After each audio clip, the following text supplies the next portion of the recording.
Yo les postos, c'est Sacha, bienvenue dans cette nouvelle vidéo Mercato et actualité du football. Et on commence avec le FC Barcelone, et oui c'est la crise. Seuls 3 joueurs sont intransférables cet été. Le FC Barcelone sera à l'écoute de toute offre pour les joueurs de son équipe première cet été, à l'exception de 3 éléments considérés invendables.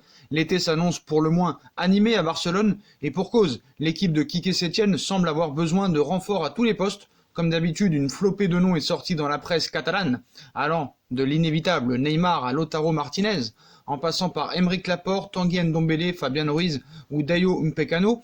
Un renfort est attendu par ligne au minimum, mais la situation financière du club, déjà pas forcément rassurante avec cette crise et cette épidémie, est encore en train de prendre un sacré coup, à tel point que les dirigeants auraient déjà fait une croix sur Neymar. Quoi qu'il en soit, pour qu'il y ait des arrivées, il faudra des départs. Même si l'échange de joueurs pourrait devenir une pratique courante cet été à Barcelone et ailleurs, on en parle d'ailleurs dans l'opération Martinez, les Catalans ont besoin de cash, et selon ESPN, tous les joueurs de l'effectif sont potentiellement sur le marché en cas d'offre jugée satisfaisante. Tous, à l'exception de 3. Marc-André Ter Stegen, Frenkie de Jong et bien sûr Lionel Messi, la colonne vertébrale de FC Barcelone et du Barça des années à venir. Aucun des 3 joueurs ne sera donc vendu ou échangé dans le cadre d'un autre transfert. Pour le reste de l'équipe, tout peut donc arriver. On rappelle qu'actuellement le FC Barcelone négocie dur avec Marc-André Ter Stegen pour une prolongation de contrat et un salaire revu à la hausse, alors que la prolongation de Lionel Messi fait aussi partie des dossiers prioritaires et présents sur la table de Josep Maria Bartomeu et compagnie. Quant à Frenkie de Jong, arrivé il y a peu moins d'un an, il est considéré comme l'avenir du club au milieu de terrain. Avis aux formations intéressées donc, de nombreux joueurs du FC Barcelone pourraient partir dès cet été. Griezmann ne fait pas partie de la liste des 3 qui sont invendables, mais Antoine Griezmann sait où il veut jouer la saison prochaine. Alors que les médias espagnols et italiens commençaient à parler d'un départ du français, ce dernier aurait déjà pris une décision pour son avenir. La première saison d'Antoine Griezmann à Barcelone n'est pas franchement une réussite, si sa ligne statistique reste honnête, sachant qu'il partage l'attaque avec d'autres stars, 8 buts et 4 passes décisifs en 26 matchs de Liga, le français peine vraiment à s'intégrer dans le jeu de l'équipe catalane.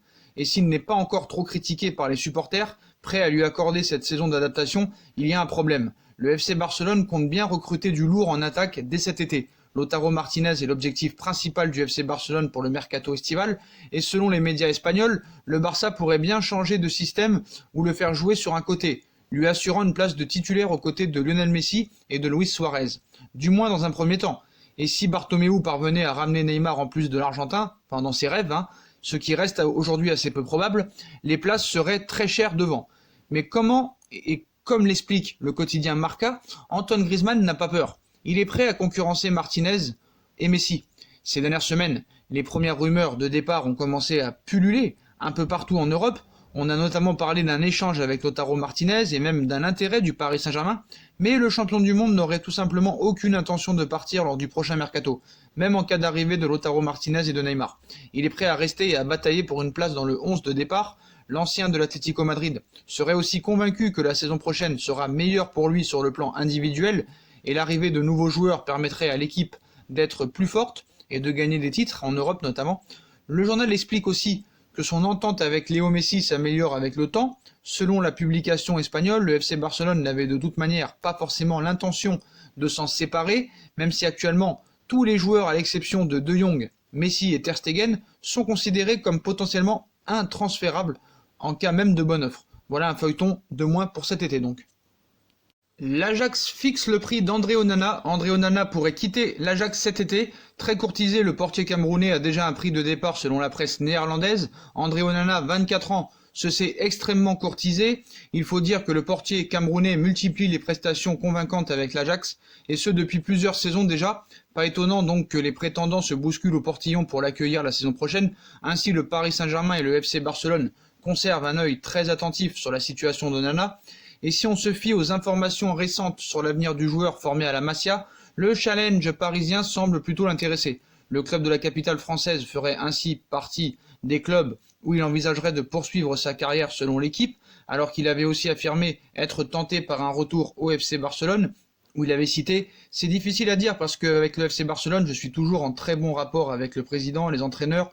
Comme je l'ai dit plus tôt, le Barça c'est ma maison. Si je dois rentrer, je rentrerai. Mais aujourd'hui, nous en sommes encore loin. Je suis le gardien de l'Ajax et on verra ce qui va se passer en fin de saison. Moi, je m'occupe uniquement de la partie avec le ballon, de ce qui se passe au stade. Le reste, ce sont des agents qui gèrent. Un prix relativement abordable, mais il faut dire qu'à Barcelone, on en a beaucoup parlé récemment, même si le poste de portier ne semble pas être la priorité, alors que la prolongation de Marc-André ter Stegen est l'un des dossiers chauds que doit gérer Josep Maria Bartomeu et ses équipes. Du côté parisien, les cages sont plutôt bien occupées par le duo Navas et Rico, alors qu'Alphonse Areola devrait revenir cet été après son prêt d'1 an au Real Madrid. Quoi qu'il en soit, Catalans et Parisiens savent à quoi s'en tenir. Selon les informations du Télégraphe, l'Ajax aurait fixé le prix à payer pour débaucher le gardien camerounais. La formation néerlandaise entend ainsi 35 millions d'euros pour céder son dernier rempart. En plus du Barça et du PSG, Chelsea serait aussi sur le coup, alors que Kepa Arrizabalaga n'aurait pas encore totalement convaincu les Blues. Au vu des prix pratiqués sur le marché aujourd'hui, nul doute qu'Onana sera l'une des bonnes affaires du prochain mercato. D'ailleurs, Alphonse Areola ne devrait pas poursuivre l'aventure avec le Real Madrid. Prêté l'été dernier sans option d'achat au Real Madrid par le PSG, Alphonse Areola se sent bien à Madrid malgré son temps de jeu limité, 8 matchs seulement, mais l'international français ne devrait pas faire long feu du côté du Santiago Bernabéu.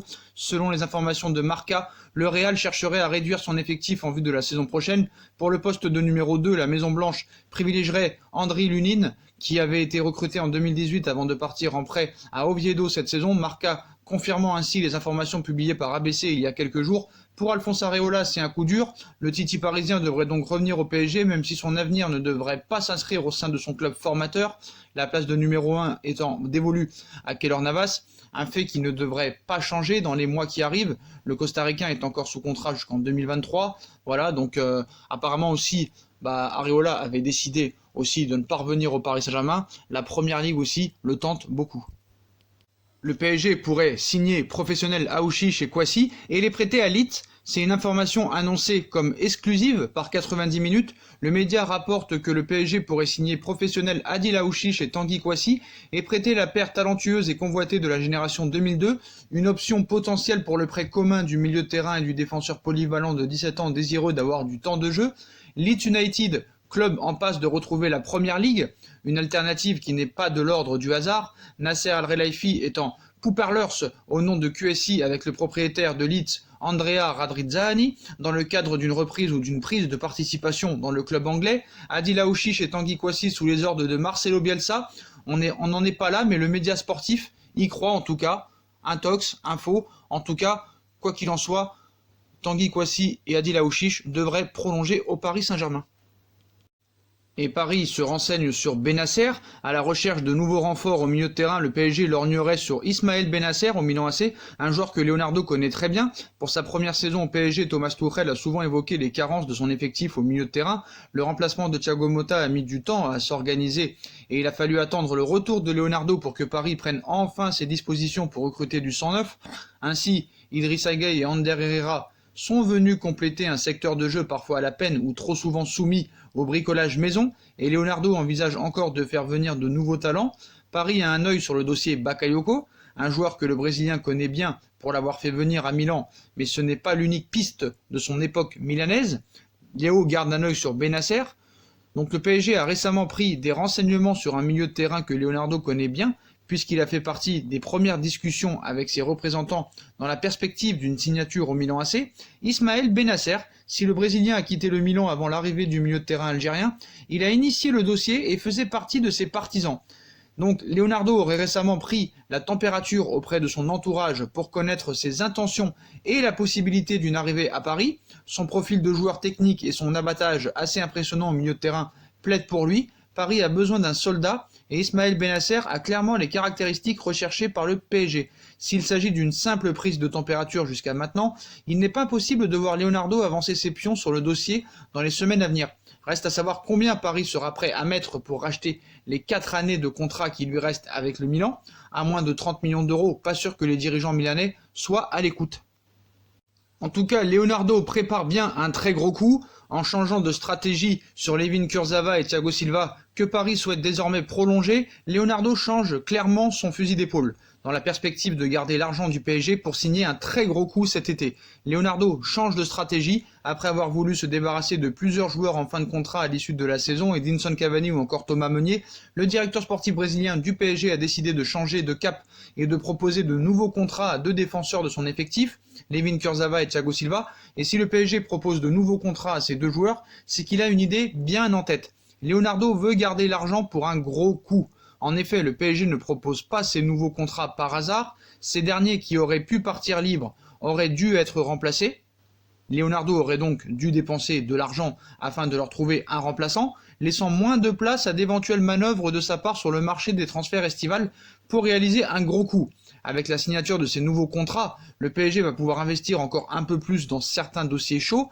Des renforts défensifs restent d'actualité et le Paris Saint-Germain pourrait tenter de faire venir Kalidou Koulibaly ou encore Samuel Umtiti. Des milieux de terrain pourraient venir également et Miralem Pjanic et Sergej Milinkovic-Savic sont des pistes très sérieuses pour le Paris Saint-Germain. Enfin pour l'attaque, Paulo Dybala est une des priorités de Leonardo.